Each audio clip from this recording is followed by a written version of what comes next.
नमस्ते दोस्तों, आपका उद्दात हिंदी क्लासेस में स्वागत है। और हम पढ़ रहे थे संत साहित्य। क्या पढ़ रहे थे? संत साहित्य।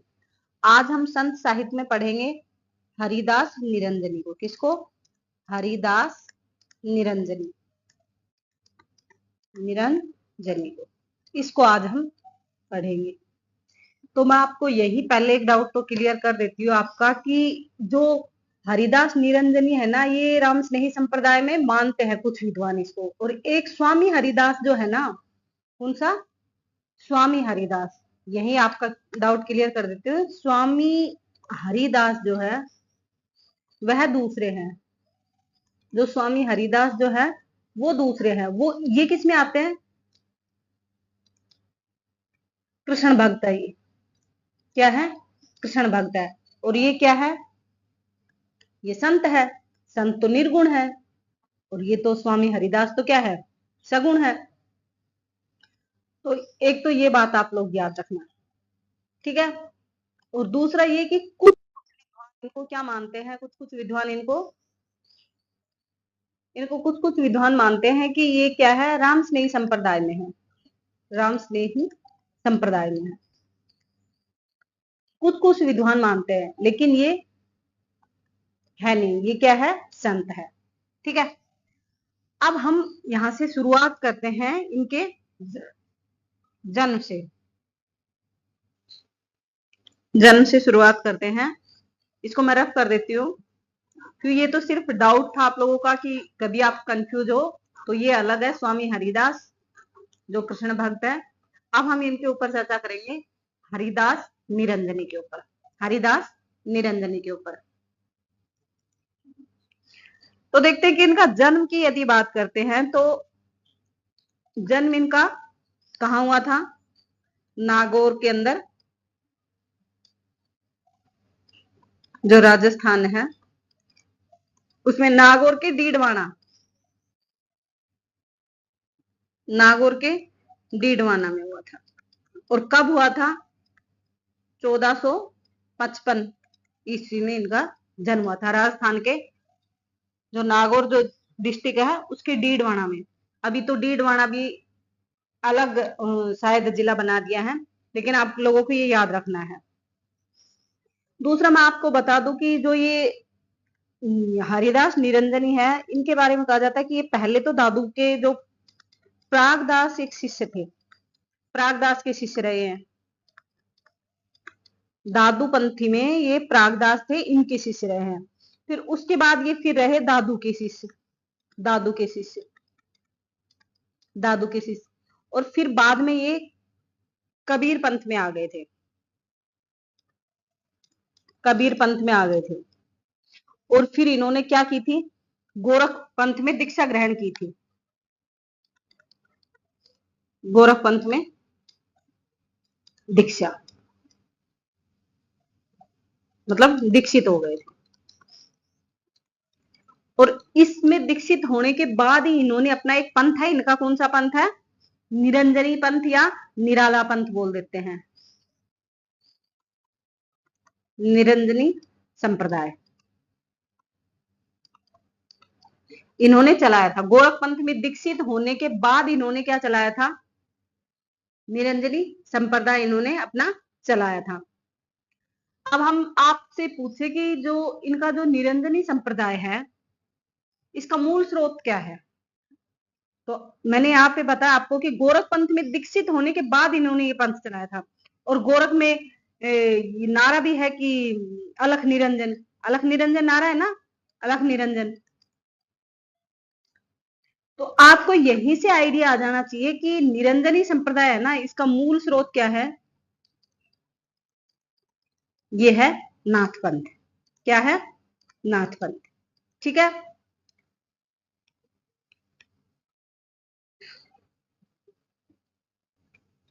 और इनका जो निरंजनी संप्रदाय है ना, निरंजनी संप्रदाय को, और आप ये भी कह सकते हैं कि हरिदास निरंजनी को नाथ पंथ और जो संत आए थे ना, संत मत जो आए थे, के बीच की कड़ी माना जाता है। बीच की कड़ी माना जाता है, माना जाता है। ये आप लोग याद रखना। एक यहाँ पे एक बात मैं आप लोगों को बता दूं कि इनकी जो प्रधान पीठ है ना, मठ जो इनका स्थापित है, वो कहाँ पे है? कहाँ पे है? वहीं पे जहां पे इनका मतलब कि जन्म हुआ था, यहीं पे इनका मठ भी है, याद रखना। निरंजनी संप्रदाय का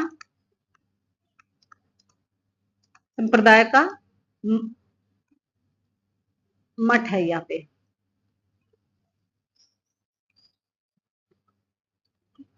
मठ स्थापित है, स्थापित किया था। ये बातें आपको याद रखनी है। दूसरा मैं आपको बता दूं कि एक दीक्षित मोहन सेन है, जिनकी रचना है मेडिवियल, मेडिवेल मजिस्टिसिज्म। तो उसमें कहते हैं कि जो ये जो पंथ था इनका, जो इनका जो ये जो संप्रदाय था, इसका प्रचार सबसे पहले कहाँ हुआ था? उड़ीसा में। कहाँ हुआ था? उड़ीसा में हुआ था। यहाँ पे हम उसको लिख देते हैं कि एक आचार्य है क्षितिज मोहन सेन, क्षितिज मोहन सेन। थोड़ा कलर चेंज कर लेते हैं, इससे ठीक रहेगा। क्षितिज मोहन सेन, इनकी रचना है, कौन सी है? मेडिवियल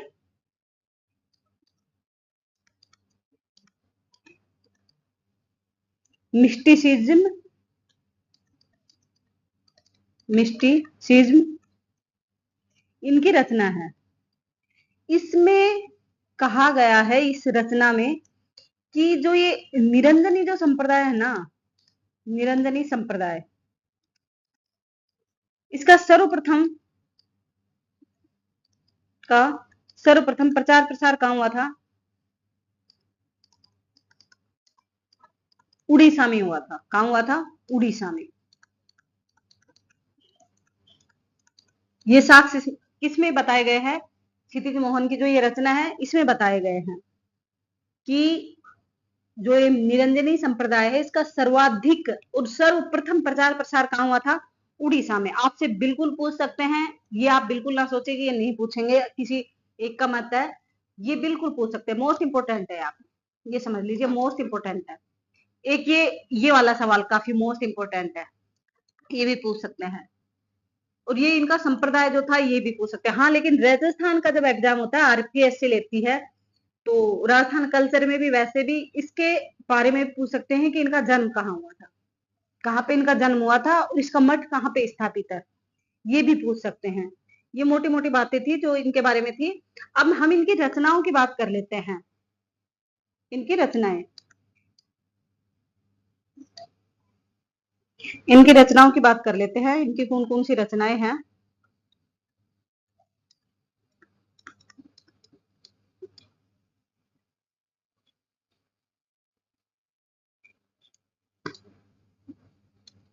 एक तो इनकी रचना थी संग्राम जोग, संग्राम योग ग्रंथ। एक इनकी समाधि योग, समाधि योग ग्रंथ। एक इनकी रचना थी निरपक्ष मूल ग्रंथ। निरपक्ष मतलब वही निरपेक्ष, निरपक्ष मूल ग्रंथ। और एक इनकी पूजा योग ग्रंथ है, पूजा योग ग्रंथ। ये इनकी कुछ रचनाएं हैं, ज्यादा मोस्ट इंपोर्टेंट तो नहीं है, लेकिन आप लोग एक बार इन पे नजरें जरूर डाल लेना। बाकी मैंने जहां पे मोस्ट लिखा है, वो काफी मोस्ट इंपोर्टेंट क्वेश्चन है, वहां से आपसे बातें आपसे पूछ सकते हैं वहां से। इससे आगे हम एक राजस्थान के ही हैं, जमनाथ या जाम्बोजी महाराज।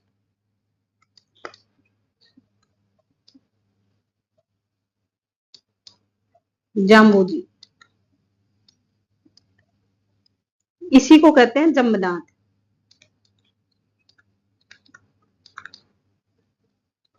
मैं आपको बता दूं कि इनके जन्म की यदि बात करते हैं तो जन्म ये जामिया कहां पे था? ये जामिया था पीपी के अंदर।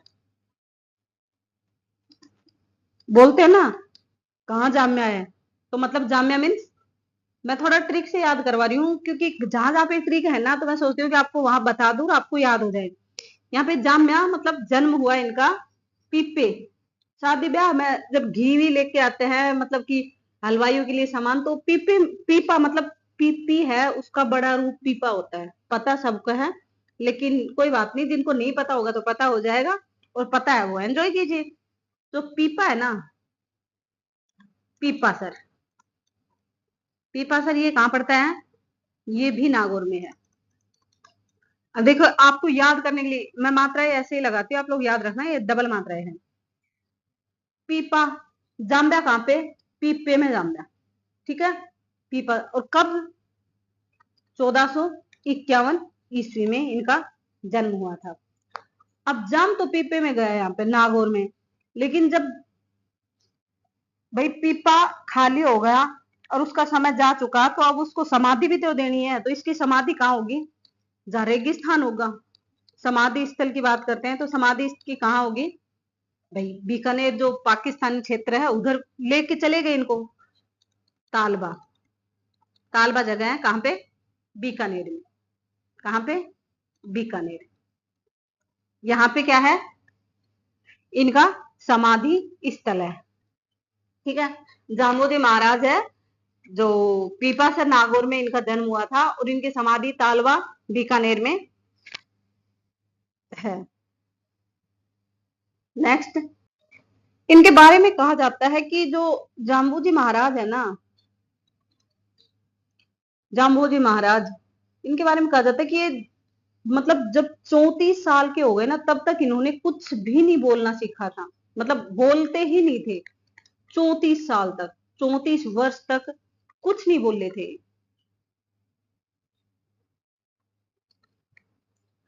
उच्चारित नहीं करते थे, उच्चारित नहीं किया, नहीं किया। मतलब 34 साल के जब तक ये हो गए तब तक इन्होंने अपने मुंह से एक शब्द भी नहीं बोले थे। और कहते कि जब इन्होंने सिद्धि प्राप्त कर ली थी ना, सिद्धि प्राप्त कर ली थी, तो इसके बाद इनका नाम भी परिवर्तित हो गया था। सिद्धि प्राप्त होने के बाद इनका इनका नाम मुनिंद्र जम्ब ऋषि के नाम से विख्यात हो गया था। मुनिंद्र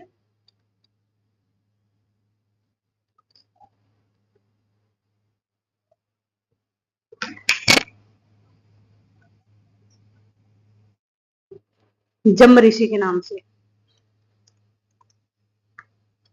के नाम से प्रसिद्ध हो गए थे, विख्यात हो गए थे। विख्यात नहीं, विख्यात होता है अच्छे कामों के लिए, और कुख्यात होता है बुरे कर्म से कोई मतलब कि प्रसिद्धि पाता है तो उसे कुख्यात कहते हैं। जैसे कुख्यात डाकू, प्रसिद्ध डाकू हो जाता है ना, बहुत बुरे काम करता है, लूट पीटता है, तो कह देते कुख्यात। उसको ये थोड़ी ना कहेंगे विख्यात डाकू, कुख्यात ही कहेंगे। ऐसे अच्छे कार्य के लिए विख्यात और बुरे कार्य के लिए कुख्यात कहते हैं। इसको मिटा देते हैं।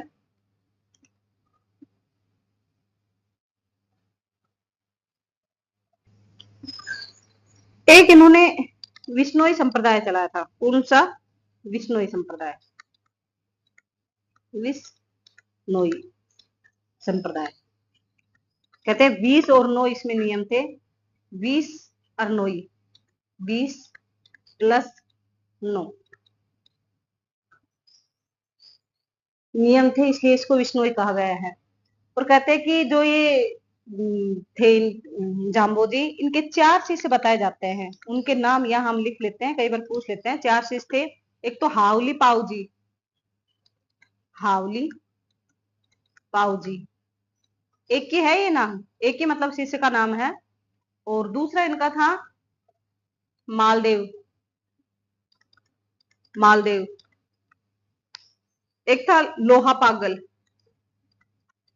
लोहा पागल, लोहा पागल, पांगल बोल देते हैं, कोई पागल बोल देते हैं, मतलब अलग अलग बुकों में अलग अलग मिलता है।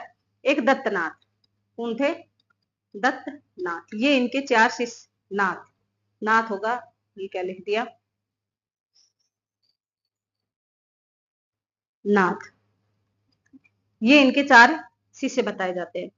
आपको बता दूं कि कहा जाता है कि जो ये इनके ऊपर ना, मतलब जम जाम्बोजी महाराज है, इनके ऊपर नाथों का प्रभाव माना जाता है। क्योंकि जो वैसे तो इनकी कोई रचनाएं नहीं मिलती है, लेकिन जो जो इनके पांडुलिपि जो पद मिलते हैं, कहते हैं कि उनके ऊपर जो रचनाएं थी उनमें देखा था कि निरंजनी की उपासना, गगन मंडल, पंच गुरु, सत गुरु महिमा, मृत्यु और जन्म से छुटकारा, ये इन सब चीजों का वहां पे मतलब देखने को मिलता है। इसलिए कहा जाता है कि ऐसी मतलब देखने को मिलती है इनकी पांडुलिपियों में कि इनके ऊपर नाथ पंथ का प्रभाव विशेष रूप से नजर आता है। ठीक है, ये इनके बारे में कुछ बातें हो गई। कुछ पंक्तियां जरूर है, मेरे को लगता नहीं, क्योंकि अभी तक तो पूछ ही नहीं गई है, इसलिए मेरे को लगता नहीं कि यहाँ लिखवानी चाहिए।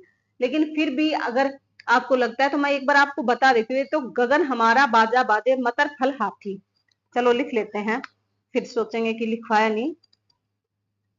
गगन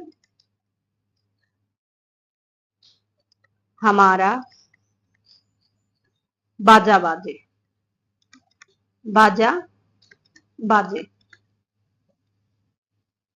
मतर फल हाथी, मतर फल हाथी। एक तो ये पंक्ति है, और एक पंक्ति इनकी है, जुगती हमारी छत्र सिंहासन, जुगती हमारी छत्र सिंहासन, सिंहासन महाशक्ति में बासे, महाशक्ति में बासे। देखिए आप लोग यहाँ पे ये ना सोचिए कि महाशक्ति मतलब गलत लिखा है, पता है महाशक्ति ऐसे आता है, सभी को पता है। लेकिन इनकी जो पहले की जो रचना है उनमें ऐसे ही लिखा है, तो इसलिए मैंने ऐसे ही लिख दिया है। ये इनके बारे में कुछ था। 34 साल की उम्र तक, जब तक ये हुए एज के, तब तक इन्होंने एक वर्ण भी उच्चारित इन्होंने मुंह से नहीं किया था। 4 इनके शिष्य हैं, और जब से इन्होंने सिद्धि प्राप्त की थी, इनका नाम मुनिंद्रजम ऋषि के नाम से विख्यात हो गया था। और बताते हैं कि इनका जन्म हुआ था नागौर में, पीपासर में, पीपे के अंदर, और इनकी समाधि स्थल बीकानेर में है। ठीक है, दोनों अलग अलग जगह पे है। बस इतना ही काफी है इनके बारे में। यहाँ पे एक जो है, जो संत सिंगा संत है, कौन है? संत सिंगा। इनके बारे में ज्यादा कुछ नहीं पूछा जाता। आप बस इतना याद रखना कि इनका संबंध कहाँ से है? मध्य प्रदेश से है। कहाँ से है? ये भी इसलिए याद रखना है कि क्योंकि कई बार जैसे कि पूछ लेते हैं कि दादू की रचना किस भाषा में है, ऐसे इनकी भी पूछ सकते हैं। तो इनकी निमाड़ी भाषा में काव्य मिलता है, निमाड़ी भाषा में काव्य मिलता है। और इनके जन्म की यदि बात करें तो 1519 ईस्वी में कहां पे हुआ था? गांव खजूर है, खजूर। और ये किस रियासत में पड़ता है? बड़वानी रियासत में पड़ता है, बड़वानी रियासत में पड़ता है, जो कहां पे है? एमपी। ये बस, लेकिन आपको यहाँ पे ये याद रखना है इसकी, क्योंकि पूछ सकते हैं कि किस संत की भाषा का, किस संत का काव्य निमाड़ी भाषा में मिलता है। तो आपको ये पता होना चाहिए कि सिंगा का जो साहित्य है, जो काव्य है, वो किस में मिलता है? निमाड़ी भाषा में। क्योंकि एमपी से है, और राजस्थान वाला जो क्षेत्र है, वो पूर्व दक्षिण पूर्व वाला जो नीचे बिल्कुल, वहां से जो एमपी लगता है, वहां पे निमाड़ी भाषा बोली जाती है। तो ये, क्योंकि इनकी रचनाएं हैं कुछ, लेकिन वो पूछी नहीं जाती। सिंगा जी की बाणावली, सिंगा जी का अवतार, सिंगा, क्योंकि इनकी रचना इसलिए नहीं पूछी जाती। हर इनकी जो रचनाएं हैं, हर के ऊपर इनके आगे नाम लिखा है सिंगा, इसलिए वो रचनाएं इनसे नहीं पूछी जाती है। अब हम एक बहुत ही महत्वपूर्ण जो संत है, संत रज्जब, संत रज्जब, इनके ऊपर हम बात करेंगे, संत रज्जब पे। आपको बता दें कि इनका जन्म कहाँ हुआ था। जन्म इनका हुआ था राजस्थान के सांगानेर, जो है सांगानेर, जयपुर में। जयपुर में इनका जन्म हुआ था। कब हुआ था? 1567 ईस्वी में। 1567 ईस्वी में। आपको एक बात यहाँ पे और बता देती हूँ कि इनका सही मतलब कि वास्तविक नाम इनका था, वास्तविक नाम की यदि बात करते हैं तो इनका वास्तविक नाम रज्जब अली था। क्या था? रज्जब अली। रज्जब अली, हाँ, रज्जब अली खान इनका वास्तविक नाम था। इनके बारे में कहा जाता है कि ये आजीवन दूल्हे के ही वेश में रहे थे। ये जो हमारे रज्जब साहब है, ये आजीवन दूल्हे के वेश में रहे थे। ये वही रज्जब है जो मतलब अंग वधु जो रचना थी दादू की, दादू की जो अंग वधु है ना, उसका जो संपादन, अंग वधु का संपादन किसने किया था? रज्जब ने। और ये अंग वधु से पहले क्या थी? हार्डेवाणी। हार्डेवाणी किसका किसने किया था? जगन्नाथ, जगन्नाथ ने। और संत दास थे वो, और इसका किसने किया था? इसका संपादन किया था इसी ने, रज्जब जी ने, संत रज्जब ने। इसी हरडे वाणी को जो त्रुटियां रह गई थी, उसी को बाद में अंगवधु में किया था। ये आपको मैंने दादू की क्लास जब पढ़ाई थी तो वहां पे मैंने सब बातें बता दी थी। यदि आपने वो पीछे की क्लासें नहीं देखी है तो उनको देख लीजिए, आपको काफी हेल्प मिलेगी। अभी हम किस पे बात कर रहे हैं? रज्जब के ऊपर बात कर रहे हैं। तो मैं आपको बता दूं कि जो ये रज्जब है, इन्होंने अंगवधु का क्या किया था? संपादन किया था। दूसरा इनका नाम क्या है? रज्जब अली खां। मतलब ये मुस्लिम थे। और ये किसके शिष्य थे? दादू के शिष्य थे। किसके शिष्य थे? दादू के शिष्य थे। दादू के शिष्य थे। इनके बारे में कहा जाता है कि ये आजीवन दूल्हे के वेश में रहे थे। आजीवन दूल्हे के वेश में रहे रहे थे, ऐसे कहा जाता है। दूसरा मैं आपको बता दूं कि जो रज्जब है ना, इनका जो साहित्य है उसके भी 2 संकलन मिलते हैं। कौन कौन से? इनकी रचनाओं के, रचित पदों के 2 संकलन मिलते हैं। 2 संकलन कौन कौन से हैं वो? एक तो रज्जब वाणी, रज्जब वाणी, और दूसरा कौन से मिलते हैं? सबंगी, सबंगी। ठीक है, ये 2 इनकी रचनाओं के संकलन मिलते हैं। आपको यहाँ पे एक बात और बता दी कि जो ये सबंगी है ना, इसमें और अन्य जो संत है ना, उनको भी कुछ कुछ पद इनमें देखने को मिलते हैं। ठीक है, इतनी ही बातें। एक तो आपको याद रखना है कि जो ये रज्जब थे, ये किसके शिष्य थे? तो ये शिष्य किसके थे? दादू के शिष्य थे। किसके थे? दादू के शिष्य थे। दूसरा आपको पूछ सकते हैं कि कौन सा संत है जो कि आजीवन दूल्हे के वेश में रहे थे? तो रज्जब आपके हैं। एक इनके 2 रचनाएं हैं, पूछ सकते हैं कौन कौन सी रचनाएं हैं। एक यहाँ पे आपको क्लियर कर दूं, वहां पे भी आपको बता दी थी। अंग वधु जो है, इसमें किसका काव्य मिलता है? संपादन तो किसने किया था?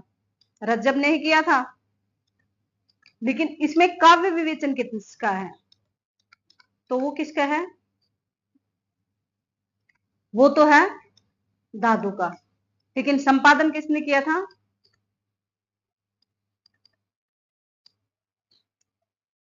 रज्जब ने। रज्जब की अपनी मूल पुस्तक जिसमें रज्जब के पद मिलते हैं, वो किस कौन सी है? रज्जब वाणी और सबंगी। ठीक है, यही इनके बारे में कुछ बातें थी। इनका जन्म कहाँ हुआ था? सांगानेर, जयपुर में। यही इनके बारे में मूल मूल बातें थी। ठीक है,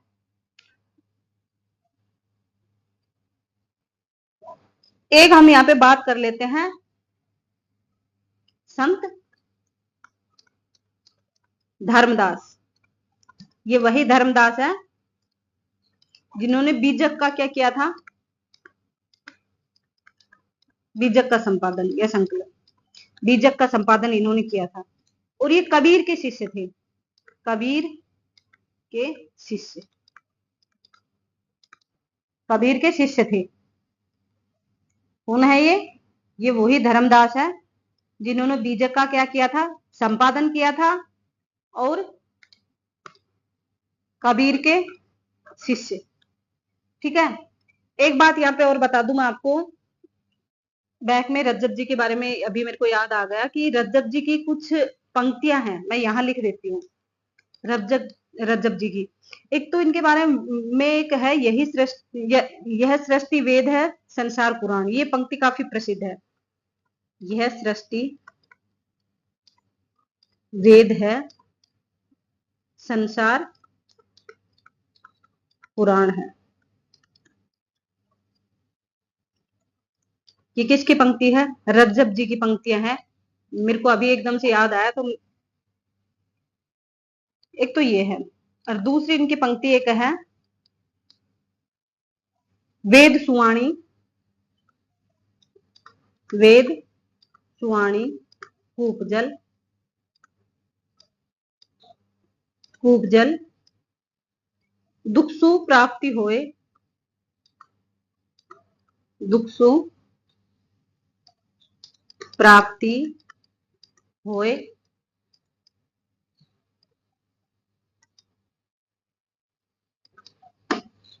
सबद साखी सरवर, सबद साखी सरवर,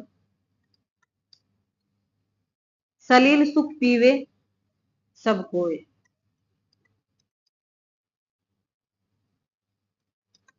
सलील सुख पीवे सब कोय, सब कोय। ये इनकी पंक्तियां हैं, मेरे को अभी याद आ गई तो मैंने लिखवा दी। ये किसकी है, रज्जब जी की पंक्तियां हैं। किसकी है, रज्जब जी की पंक्तियां हैं, यहाँ पे याद रखना आप लोग।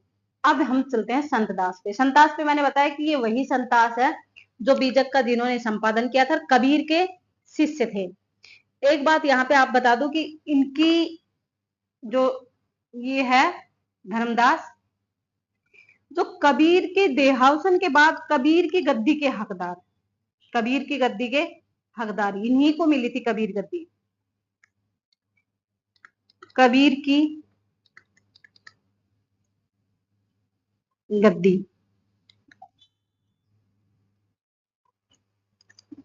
गद्दी के उत्तराधिकारी थे, यही बने थे। ये इनके बारे में। और एक बात यहाँ पे आपको बता दूं कि ये क्या थे, ये बामन थे, बनिया थे। क्या थे, बनिया,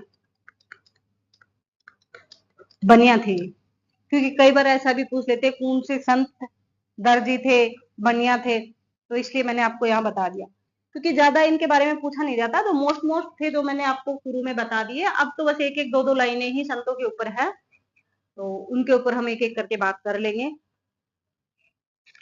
तो अभी के लिए इतना ही, धन्यवाद। यदि आपको क्लास अच्छी लगती है तो लाइक कीजिए, शेयर कीजिए और अपने दोस्तों के साथ साझा कीजिए।